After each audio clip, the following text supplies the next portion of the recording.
पिछले सेशन पे हमने कुछ यहाँ तक अपना इलस्ट्रेशन और एनिमेशन को कंप्लीट कर लिया था। तो एक बार देख लेते हैं कि हमने क्या कहाँ पे क्या क्या किया है। तो यहाँ पे हमारा फिर से वैल्यूज में चेंज आ गया। हमने 24 फ्रेम्स किया था, तो इसको 24 कर लेते हैं। यहाँ पे ये पूछ रहा है कि अगर हम इसे 24 करेंगे तो जितना एक्स्ट्रा फ्रेम्स है, जैसे कि 21, 22, 23, 24 के बाद जितने फ्रेम्स हैं, 25, 26, 27, ये सारे कट जाएंगे अपने आप और फिर वापस नहीं आ पाएंगे। तो हम ओके कर लेते हैं क्योंकि हमें कोई प्रॉब्लम नहीं है। हमने जितना भी काम किया वो 24 फ्रेम्स तक किया है। तो एक बार प्ले करके देख लेते हैं कि कैसा दिख रहा है। तो कुछ इस तरीके से हमने अपना एनिमेशन कंप्लीट कर लिया था। यहाँ पे हमारा एक सनलाइट हो रहा था, वाटर हो रहा था, एरो एनिमेट हो रहे थे। तो इस तरीके से हम एक छोटा सा एनिमेशन बनाते हैं। तो वापस फर्स्ट फ्रेम पे आ जाते हैं और अब देखते हैं कि हमारे इसमें कुछ कमी सी लग रही है। हमारे पास हमें कुछ चीज़ें मिसिंग सी लग रही है यहाँ पे। तो अब इस सेशन में हम ये चीज़ें कंप्लीट करेंगे। तो पहली चीज़ तो हम ये इस सेशन में सीखेंगे कि जब ऐसा कोई एनिमेशन आप कंप्लीट कर लेते हैं, या अगर आपको कुछ और एलिमेंट्स की ज़रूरत पड़ती है एनिमेशन कंप्लीट करने में, या अगर आपने सारे एलिमेंट्स ही ऐड करने हैं, आप खुद से कुछ ड्रॉ नहीं करना चाहते हैं, तो जैसे में हमने तो यहाँ पे सब कुछ खुद से ड्रॉ किया। और अगर आप चाहें तो इसमें बाहर से चीज़ें इंपोर्ट करके, मतलब बाहर से चीज़ें लेके इसमें लगा के उसे भी एनिमेट करके रख सकते हैं। तो उसी तरीके का उसी उसी का एक प्रोसेस मैं आपको आज इस पार्ट में बताऊंगा वीडियो के। तो चलिए देखते हैं कि कैसे हम ये कर सकते हैं।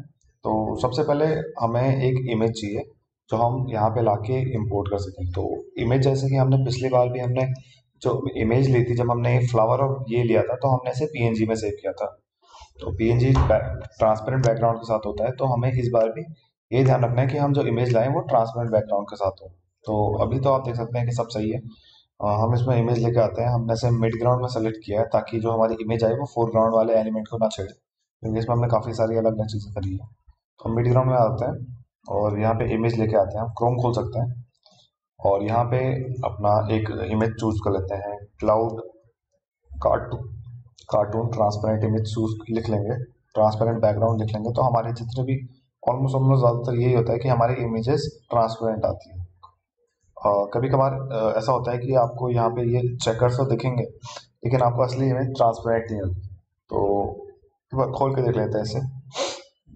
तो शायद ये ट्रांसपेरेंट तो होनी चाहिए। इसी तरीके से आपको और क्लाउड्स के ऑप्शंस मिल जाते हैं। आपको जो पसंद है आप वो सेलेक्ट कीजिए। और जैसे कि आप अगर ये सेलेक्ट करना चाहते हैं तो आप देख सकते हैं कि ये ट्रांसपेरेंट नहीं है, इसके पीछे वाइट बैकग्राउंड है। आपको कैसे पता चलेगा कोई चीज़ ट्रांसपेरेंट है या नहीं? तो कुछ इस तरीके से जिसके पीछे चेकर्स होंगे छोटे छोटे, ये ट्रांसपेरेंट होता है। लेकिन कभी कभार इनमें भी ये ट्रांसपेरेंट असली ट्रांसपेरेंट नहीं होता है। ये बैकग्राउंड इसका इस तरीके से छोटे छोटे चेकर्स होते हैं। तो आपको फिर वो अपने स्केचबुक में जाके इस इमेज को लेके आना होगा और इतना पार्ट इसे इरेज करना होगा, जितना भी ये एक्स्ट्रा पार्ट आपको दिख रहा है बादल के बाहर। लेकिन इस वक्त हमने सहूलियत के लिए एक ऐसी बादल चूज कर लेते हैं जो ट्रांसपेरेंट है। जैसे अगर अपने ये चाहिए तो आप इसे राइट क्लिक करके सेव एज पे जाएंगे, तो यहाँ पे आपकी लोकेशन दिखा देगा कहाँ आप इसे सेव करना चाहते हैं। तो सेव पे क्लिक करेंगे तो वो आपकी फाइल वहाँ सेव हो जाएगी। तो मैंने तो आपके लिए पहले से एक क्लाउड निकाल के रखा है, तो मुझे सेव करने की ज़रूरत नहीं पड़ेगी। तो अब देखते हैं कि हम उस क्लाउड को अपने सीन में कैसे लेके आ सकते हैं। तो मिड ग्राउंड सेलेक्ट करेंगे, फाइल पे जाएंगे और फर्स्ट लेयर को सेलेक्ट करेंगे। ये बात आप ध्यान रखें, नहीं तो वो आपके किसी बीच के इमेज में चले जाएगा, बीच के फ्रेम में चल जाएगा। तो फाइल पे जाएंगे और यहाँ पे ऐड इमेजेस का ऑप्शन आ जाएगा। तो जैसे ही आप ऐड इमेज पे जाएंगे तो ये पूछेगा कि कहाँ से आपको ऐड इमेज करनी है। तो यहाँ पे कुछ इमेजेस कुछ चीज़ें मैंने निकाल कर रखी, तो ये क्लाउड मुझे काफ़ी पसंद है। तो मैं जैसे ही इसे ओपन करूँगा तो ये देखिए हमारा क्लाउड आ गया। तो अब हम इसे अपने हिसाब से सेट कर सकते हैं। हमने मिड ग्राउंड में सेलेक्ट किया है तो फोरग्राउंड के जो एलिमेंट्स हैं वो हमारे इसके ऊपर दिखाई देंगे। तो फोरग्राउंड में हमने जो एरो वगैरह बनाए थे वो सब इसके ऊपर है। तो हम इसे अब अगर हम इसे स्केल करना चाहते हैं तो ये बीच वाला बटन, जैसे हमने वो हमारा एक स्केल वाला पैनल आ गया हमारा, जो इसमें स्केल मूव और ये रोटेशन वाला डायल आ गया है। अब हमें स्केल करना है तो सेंटर के उसमें क्लिक करके इस तरीके से स्केल कर सकते हैं। और जो बाहर की बाउंड्री है उसे पकड़ के कहीं और रख सकते हैं। आप चाहें तो इसे यहाँ रख सकते हैं और कुछ इस तरीके से सेट कर सकते हैं। तो जिस तरीके से आपको ये चाहिए आप उसे उसके तरीके से सेट कीजिए।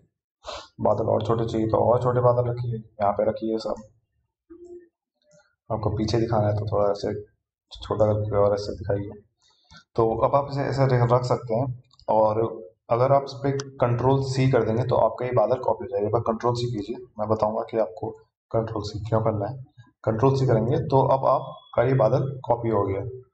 तो जैसे आप कैंसिल पे क्लिक करेंगे तो ये आपका बादल यहाँ स्टिल हो जाएगा। तो अब आप सेकंड फ्रेम में जाएंगे तो आपको दिखेगा कि वो बादल तो गायब है। तो आपको अब वो बादल सेकंड फ्रेम पे भी चाहिए। तो आप यहाँ पे पहले तो ये हमारा जो ये अनियन पीडी टूल है इसे ऑन कर दीजिए और इसमें सेकंड फ्रेम पे जाके कंट्रोल वी कर दीजिए। कंट्रोल सी से हम कॉपी करते हैं, कंट्रोल वी से हम पेस्ट करते हैं। जैसे ही कंट्रोल वी दबाएंगे तो आप देख सकते हैं आपका बादल वापस आ गया है। तो अब आपका बादल फर्स्ट फ्रेम और सेकंड फ्रेम दोनों में है।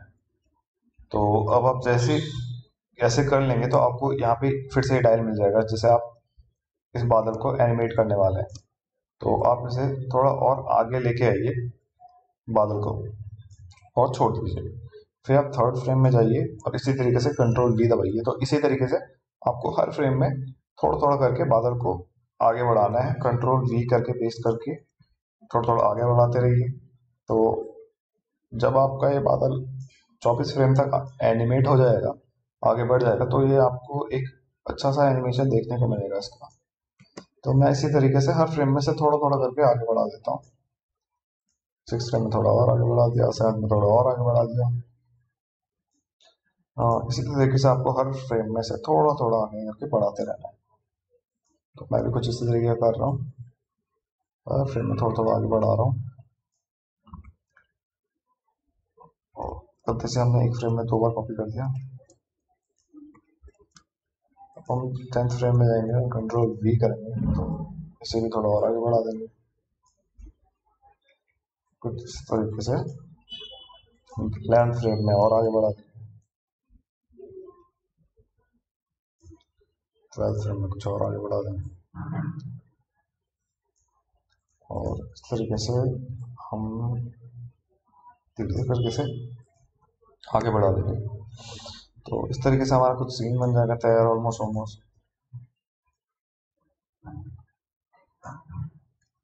यहाँ पे क्लाउड को एनिमेट कर रहे हैं, हर फ्रेम में जाके से आगे बढ़ा रहे हैं, कॉपी पेस्ट का इस्तेमाल कर रहे हैं। तो इस तरीके से आप इसे प्लेस करते रहें और यहाँ पे कुछ इस तरीके से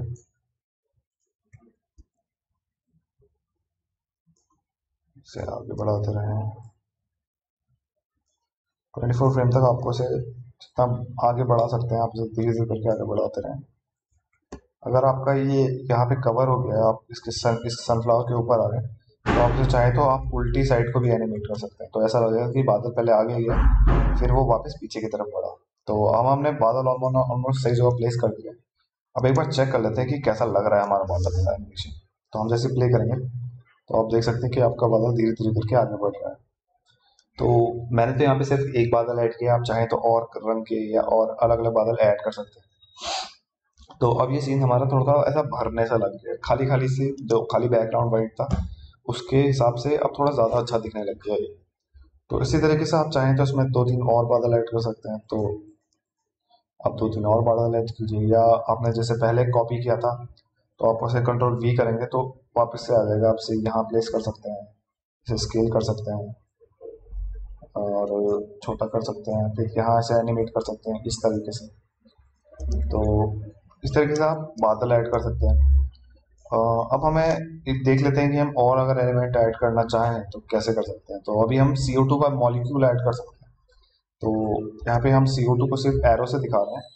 अगर हम दिखाना चाहेंगे कि यहाँ पे एक मॉलिक्यूल आ रहा है CO2 का जो ये प्लांट एब्जॉर्ब कर रहा है, तो वो हम कैसे करेंगे, चलिए ये देखते हैं। तो उसके लिए हम करेंगे क्या कि वापस से फाइल पे जाएंगे। जैसे हमने क्लाउड को इंपोर्ट करा था, क्लाउड को अपने सीन में ऐड किया था, ऐड इमेजेस पे क्लिक करके CO2 के जो ये मॉलिक्यूल है इस पे क्लिक करके ओके करेंगे तो आपको दिखेगा कि ये हमारा CO2 का मॉलिक्यूल आ गया। तो हम इसे स्केल करेंगे अपने हिसाब से, चाहे तो रोटेट कर सकते हैं और ऐसे इस तरीके से सेट कर लेंगे। और एक बार जब सेट हो जाए तो आप कंट्रोल सी दबाएं। कंट्रोल से अगर आप पहले दबा देंगे तो आपका जिस स्टेज में आपने कंट्रोल सी दबाया उस स्टेज में वो कॉपी हो जाएगा। तो हर स्टेज में आपको चेंज करना पड़ेगा। तो हमने इस स्टेज में से कॉपी किया, तो कुछ यहाँ पे हमने सेव कर दिया कुछ इस तरीके से। फिर हम कंट्रोल सेकंड फ्रेम में जाके कंट्रोल वी दबाएंगे तो ये थोड़ा आगे बढ़ाने के लिए हम इसे कर सकते हैं। तो आप चाहें तो इसे और छोटा कर सकते हैं हर बार, ताकि ये प्लांट एब्जॉर्ब करता हुआ दिखाए, देखने में सही लगे। तो कुछ इस तरीके से ये थोड़ा छोटा, तो ये थोड़ा और आगे करेंगे।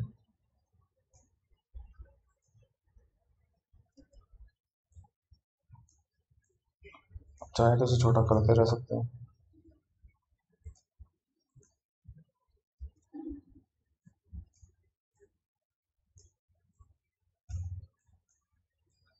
इतना ज़्यादा छोटा भी ना कर दें कि हमारा वहां तक पहुंच ही नहीं पा रहे हो।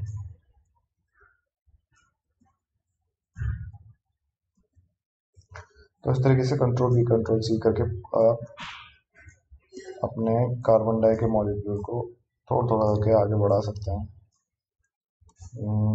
कुछ इस तरीके से मैं बढ़ा रहा हूँ। अब मुझे से प्लांट को एब्जॉर्ब कराना है तो मैं थोड़ा ऊपर उठाऊंगा, क्योंकि ये नीचे चला जाएगा। तो कंट्रोल वी करके मैं थोड़ा ऊपर की तरफ लेके आएंगे।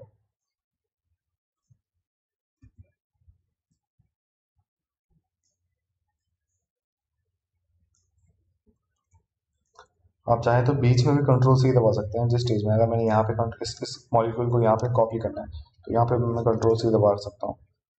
तो इस तरीके से आप उस वाली पोजीशन से भी इसे कॉपी कर सकते हैं। तो जिस तरीके से आप छोटा करते हैं तो आप वहाँ पे भी क्लिक करके रख सकते हैं, ताकि आप उस छोटे वाले मॉलिक्यूल को आगे पेश करें।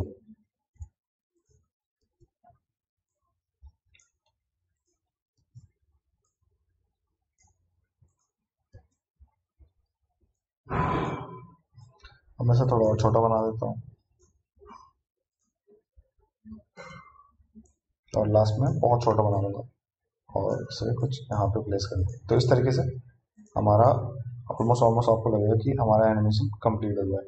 और आप देख सकते हैं कि हमारा बादल सही चल रहा है। हमारा कार्बन डाइऑक्साइड ऐसा लग रहा है कि प्लांट ने छोटा छोटा करके एब्जॉर्ब कर दिया उसे। तो इस तरीके से आप बाहर से एलिमेंट लेके आ सकते हैं। आपको अगर कुछ चीज़ें एनिमेट नहीं करनी है तो आप बाहर से चीज़ें लेके एनिमेशन के लिए इस्तेमाल कर सकते हैं। तो मैंने कुछ एलिमेंट्स लिए थे जैसे बादल और ये कार्बन डाइऑक्साइड। तो इसी तरीके से आप भी छोटे छोटे और एलिमेंट्स लेके इसे ऐसे एनिमेट कर सकते हैं। अब हमारे पास एक और सिचुएशन ऐसी आ जाती है कि हमारा जो बैकग्राउंड है ये पूरा वाइट दिख रहा है। हमें चाहिए कि इसमें थोड़ा सा कुछ अच्छा दिखने के लिए अच्छा लगे। वाइट ना करके हम सिर्फ ब्लू करना चाहते हैं। तो हम ब्लू करने के लिए या तो हमारे पास ये ऑप्शन है कि हम डायरेक्ट कलर भर दें, कोई भी कलर भर दें, ऐसे ब्लू कलर, कुछ ऑरेंज कलर या कुछ और कलर, ऐसा ब्लू भर सकते हैं। लेकिन इसका एक और अच्छा ऑप्शन है, ऐसा वाइट ही रख दीजिए। और मैं आपको इससे अच्छा तरीका बताता हूँ कि जिससे आप इसमें कुछ अच्छे वैरायटी, मतलब कुछ दिखने के लिए अच्छा अपीलिंग सा कलर रख सकते हैं। तो बैकग्राउंड पे जाइए सबसे पहले और हम एक सिलेक्शन बना लेते हैं। सिलेक्शन का फायदा ये होगा कि जिस इलाके को हम सेलेक्ट करेंगे सिर्फ उसी में हमारा कलर भरेगा। तो हमारा जो ये है नीचे वाली चीज़ है, जो हमारा ग्राउंड है, वो खराब नहीं होगा। तो बैकग्राउंड में जाके हम यहाँ पे किसी भी लेयर पे जा सकते हैं। इसमें बैकग्राउंड में हम एक लेयर पे जो चीज़ बनाते हैं वो हर लेयर पे कॉपी हो जाती है। तो इसकी तो हमें कोई टेंशन नहीं है। तो यहाँ पे जाएंगे और इनमें से हम बकेट टूल को सेलेक्ट करेंगे। तो यहाँ पे हमारे तीन ऑप्शन देखने को मिल जाते हैं। एक है हमारा सॉलिड फिल है, एक नॉर्मल, एक लीनियर फिल है और एक है रेडियल फिल। तो इस वक्त हम सेकेंड वाले ऑप्शन लीनियर फिल को क्लिक करेंगे और यहाँ से या कॉपी लाइब्रेरी से एक कलर चूज कर लेते हैं, ग्रीन ब्लू कलर का, जो हम स्काई को रिप्रेजेंट करने के लिए यूज कर सकते हैं। तो मैं कुछ इस तरीके से कलर ब्लू कलर चूज कर लेता हूँ और एक लाइन खींचेंगे। तो आप देख सकते हैं कुछ इस तरीके से एक अच्छा सा दिखने के लिए लुक आ गया हमारे पास। इसका भी हम कलर चेंज कर सकते हैं, वाइट कर सकते हैं, या हल्का सा और डार्क ब्लू ले जाना चाहते हैं तो डार्क ब्लू लगा सकते हैं, या हल्का सा आप ऑरेंज ले जाना चाहें तो ऑरेंज ले जा सकते हैं। ये आप इस तरीके से अपने कलर्स को चूज कर सकते हैं। तो यहाँ पे मैं एक और ये चूज कर लेता हूँ और कुछ इस तरीके से अपने इमेज में कुछ और रंग भर सकते हैं। हम कॉपी लाइब्रेरी में जाके ऑरेंज के शेड ट्राई कर सकते हैं कि ऑरेंज कौन सा अच्छा लगेगा। ये कुछ अच्छा ठीक ठाक लग रहा है दिखने में। तो इस तरीके से हम थोड़ा एक्सपेरिमेंट कर सकते हैं कलर का। और अपने सीन को अच्छा दिखाने के लिए अभी हल्का सा शाम वाला लुक आ गया इसमें। तो आप इस तरीके से अपने सीन को अच्छा दिखाने के लिए कुछ और कलर इस्तेमाल करना चाहे तो वो कर सकते हैं। बीच में आप कुछ और शेड लाना चाहते हैं तो कुछ इस तरीके से और शेड ला सकते हैं। तो मैं इसमें ब्लू रहने दूंगा। वापस ब्लू लाने के लिए हम कॉपी लाइब्रेरी में जाएंगे और ब्लू सेलेक्ट कर लेंगे अपना। तो चाहे तो आप थोड़ा लाइट ब्लू कर सकते हैं सेलेक्ट। तो इस तरीके से आपको कुछ वैरायटी सा शेड मिल जाएगा आपके उसमें।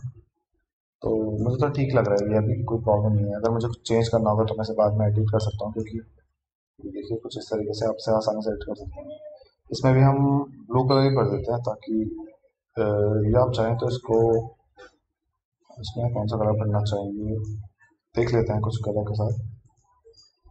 डार्क ब्लू, आप चाहे तो हाँ इसमें डार्क ब्लू कर सकते हैं हल्का सा, थोड़ी वैरायटी आ जाएगी हमारे पास शेड्स की।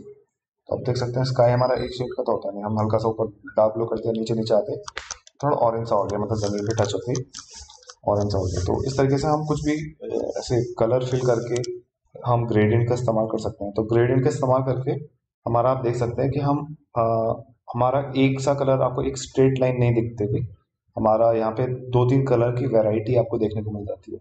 और कलर जो हम डालते हैं वो इस तरीके से ब्लेंड हो जाते हैं आपस में कि अगर हम नॉर्मल सॉलिड कलर डालते हैं तो वो एक प्लेन सा कलर दिखता है, इसमें आपको हल्का सा स्मूथ होता हुआ दिखता है चीज़ें। तो एक बार अगर आप प्ले करके देखेंगे तो कुछ इस तरीके से आपको कुछ एनिमेशन दिखेगा। आपका बादल इस वक्त कलर से मैच नहीं खा पा रहा है, तो आप वाइट का बादल लेंगे तो काफ़ी अच्छा दिखने को लगेगा। तो इस तरीके से हम अपने सीन में कलर डाल सकते हैं, बादल एलिमेंट्स और ऐड कर सकते हैं, हर फ्रेम में उन्हें एनिमेट कर सकते हैं। तो आप इसी तरीके से अपने सीन में चीज़ें ऐड कीजिए और प्रैक्टिस करते रहिए, और देखते हैं फिर हम अगले सेशन में क्या बनाते हैं।